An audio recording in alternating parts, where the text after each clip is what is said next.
Hi hello ನಮಸ್ಕಾರ. ನನ್ನ YouTube ಜನತೆಗೆ ಸ್ವಾಗತ. ಇವತ್ತು ನನ್ನ ಪೀರಿಯಡ್ 2ನೇ ದಿನ ಮತ್ತು ರಜಾ.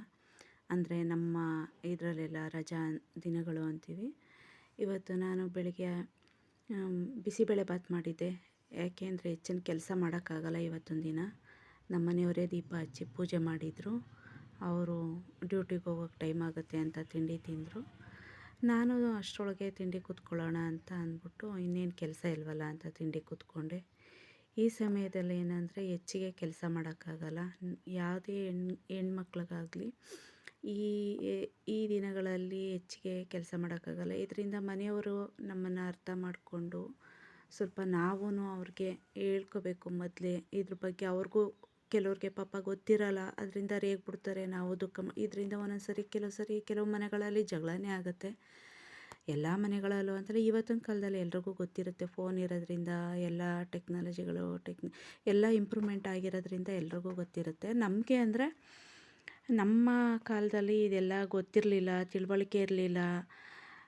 ಇವಾಗ ಪರವಾಗಿಲ್ಲ, ಏನೇ ತಿಳುವಳಿಕೆ ಇದ್ದರೂ ಇದು ಮಂತ್ಲಿ ಏಜಿಂದ ಏಜ್ಗೆ ತುಂಬ ಡಿಫ್ರೆನ್ಸ್ ಇರುತ್ತೆ.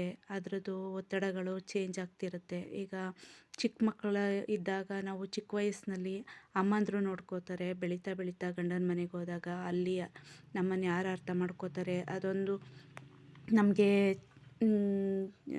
ಏನು ಯಾರ ಹತ್ರ ಹೇಳ್ಕೊಳ್ಳೋದು ಮುಜುಗರ ಸಂಗತಿ. ಕಿವಿಲಿ ಹೇಳ್ಕೋತೀವಿ ಒಂದೊಂದು ಸರಿ. ಯಾರ ಹತ್ರ ಹೇಳ್ಕೊಳ್ಳೋದು, ನಮ್ಮನ್ನು ಅರ್ಥ ಮಾಡ್ಕೊಳ್ಳೋರು ಕರೆಕ್ಟಾಗಿದ್ದಾರಾ ಅನ್ನೋ ಥರ ಎಲ್ಲ ಇರುತ್ತೆ ಸಿಚುವೇಶನ್ಗಳು. ನಮಗೆ ಆ ಸಂದರ್ಭದಲ್ಲಿ ಮನೆಯವರು ನಮ್ಮ ತೀರಾ ಹತ್ರದವರು ಅಂದರೆ ಅವರು ನಮ್ಮನ್ನು ಅರ್ಥ ಮಾಡಿಕೊಂಡು ಸ್ವಲ್ಪ ಈ ಸಮಯದಲ್ಲಿ ರೆಸ್ಟ್ ಆಗಿದ್ದರೆ ಒಳ್ಳೆಯದು. ನಮ್ಮ ಕೈಲಿ ಎಷ್ಟಾಗುತ್ತೋ ಅಷ್ಟು ನಾವು ಮಾಡ್ತಿರ್ತೀವಿ.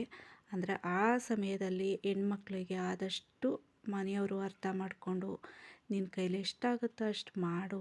ಅಟ್ಲೀಸ್ಟ್ ಅವ್ರು ಮಾಡ್ತಿರ್ತಾರಲ್ಲ ಆ ಸಮಯದಲ್ಲಿ ಅವ್ರಿಗೆ ಏನು ರೇಗದೆ ಇದು ಮಾಡದೆ ಅರ್ಥ ಮಾಡಿಕೊಂಡು ನೀನು ಆಯಿತು ಏನು ಮಾಡು ಅಂತ ಅಂದ್ಕೊಂಡು ಇರಿ.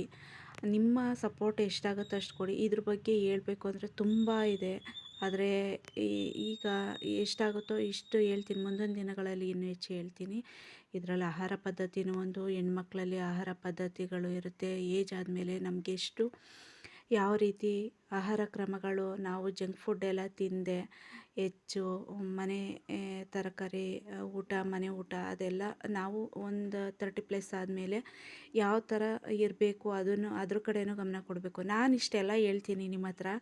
ನಾನೇ ಜಂಕ್ ಫುಡ್ ತಿಂತೀನಿ, ಕಂಟ್ರೋಲ್ ಮಾಡೋಕ್ಕಾಗಲ್ಲ. ಇರಲಿ, ಅತಿ ಕಂಟ್ರೋಲ್ ಮಾಡೋಕ್ಕಾಗದೇ ಇದ್ದರೂ ನಮ್ಮ ಕೈಲಿ ತುಂಬ ಅಭ್ಯಾಸ ಮಾಡ್ಕೊಳ್ಳೋದು ಬೇಡ. ಎಲ್ರಿಗೂ ತಿನ್ನಬೇಕು ಅನಿಸುತ್ತೆ. ಅತಿಯಾಗಿ ಅದನ್ನ ಅಭ್ಯಾಸ ಮಾಡ್ಕೊಳ್ಳದೆ ಎಷ್ಟು ಹಿತಮಿತವಾಗಿ ಬಳಸಿ ಹೆಲ್ತಿ ಫುಡ್ಗಳನ್ನ ಅಂದರೆ ಮನೇಲೇ ಮಾಡಿದ್ದು ಊಟ ತಿಂಡಿನ ರುಚಿಯಾಗಿ ಮನೇಲಿ ಎಷ್ಟು ಸಾಧ್ಯವೋ ಅಷ್ಟು ಮಾಡಿಕೊಂಡು ನಮ್ಮ ವಯಸ್ಸಿಗೆ ತಕ್ಕಂತೆ ನಾವು ನಮ್ಮ ಶರೀರನ, ನಮ್ಮ ದೇಹನ ನಾವು ಅರ್ಥ ಮಾಡಿಕೊಂಡು ನಾವು ಗಮನ ವಹಿಸ್ಕೊಂಡು ಇದ್ದರೆ ನಮ್ಮ ಆರೋಗ್ಯನೂ ಚೆನ್ನಾಗಿರುತ್ತೆ. ಯಾಕೆಂದರೆ ಏಜ್ ಆಯ್ತಾ ಯಾರೂ ಕೇರ್ ಮಾಡೋರು ಇರಲ್ಲ. ಅಮ್ಮ ಇರಲ್ಲ, ಅಮ್ಮ ದೂರದಲ್ಲಿರ್ತಾರೆ. ಇಲ್ಲ, ನಮಗೆ ನಾವೇ ಕೇರ್ ಟೇಕರ್ ಆಗಿರಬೇಕು. ನಾನು ತಿಳಿದಿರೋದ ಮಟ್ಟಿಗೆ ನಾನು ಇಷ್ಟು ಹೇಳ್ತಿದ್ದೀನಿ. ನನಗೆ ಯಾಕೆಂದರೆ ನಮಗೆ ಒಂದೊಂದು ಸರಿ ನಾವೇ ಕೇರ್ ಟೇಕರ್ ಆಗಿರ್ತೀವಿ ಇದರಲ್ಲಿ.